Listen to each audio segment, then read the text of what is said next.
යන්න පුළුවන්. ඒ වගේම තෙල් පට්ට වැඩ කරන බයික් එකක්. ඇත්තටම ලංකාවේ තියෙනවද? ගොඩක් අය කතා කරන සහ ලංකාවට අලුතින්ම එන CT125 Pro. ඇත්තටම ගන්න වටින බයික් එකක්ද? නැත්තම් මේක තවත් බයික් එකක් විතරද?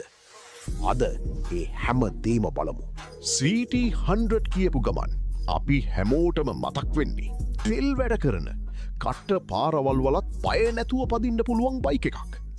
හැබැයි ඒ කලක් තිස්සේ පැවති සංස්කෘතිය වෙනස් කරන්න බජාජ් අරගෙන ඇවිල්ලා තියෙනවා CT125 Pro කියන සුපිරිම දක්ෂයෙක්.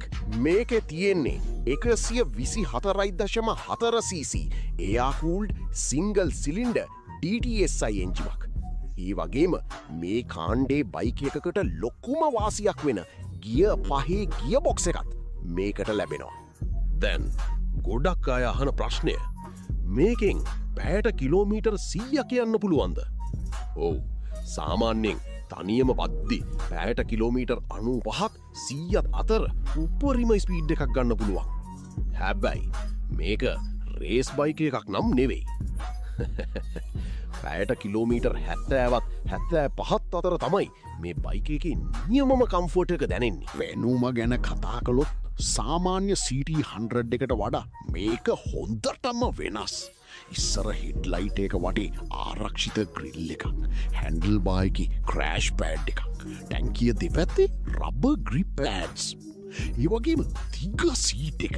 ඒ නිසා බඩු පටවගෙන යන්නත් දෙන්නෙක් එක්ක දුර ගමන් යන්නත් මේක හොඳ ඔප්ෂන් එකක්. සස්පෙන්ෂන් පැඩ්ඩෙන් ඉස්සරහා ටෙලස්කෝපික් ෆෝක්ස්, පස්සට SNS නයිට්‍රොක්ස් ෂොක් ඇබ්සෝබර්ස්. ඒ නිසා රළු පාරවල් වලත් හොඳ කම්ෆර්ට් එකක් ලැබෙනවා.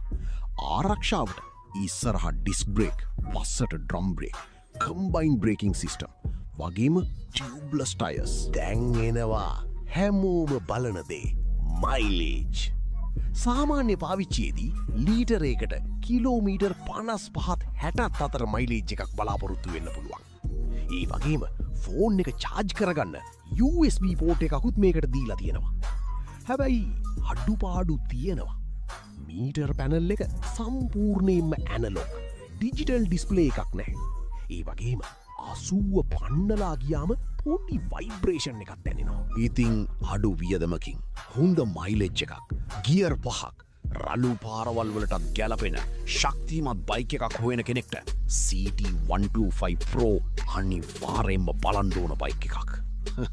ඔයාලා මොකද හිතන්නේ? මේ බයික් එක ගන්න වටිනවද නැද්ද? පල්ලෙහායින් කමෙන්ට් එකක් දාගෙන යන්න. වීඩියෝ එක වටිනවා නම් ෂෙයා කරන්න.